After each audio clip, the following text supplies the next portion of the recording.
Good evening, class.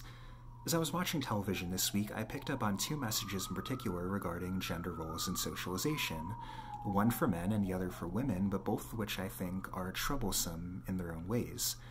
For instance, I was recently watching The Big Bang Theory, and I noticed that the leading female character, Penny, is consistently characterized as the ditzy next-door neighbor whose entire existence on the show seems to revolve around the whims of the leading male character.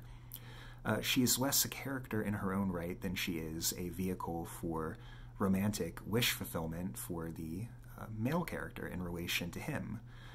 On the male side of this issue, I was recently watching Malcolm in the Middle.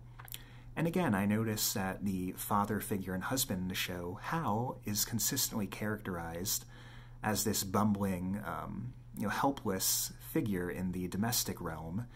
And I think the problem here is twofold. First, it restricts the imaginations of young boys. It implicitly tells them that the caregiving role is not one in which they can excel relative to women, and also reaffirms to women that, the domestic realm is where you belong compared to men. And I was surprised by these characterizations because they're very retrograde, and yet these shows were made relatively recently. And I think the problem here lies in the fact that it tells young girls and young boys what the culture expects of them regarding domestic roles, being the breadwinner or the caretaker, for instance.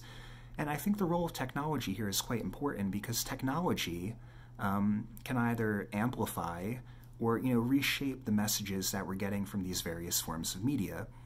And as young people go online and become content creators themselves, we have to make sure that the media they're reflecting is expanding their imaginations rather than restricting them in these various negative ways.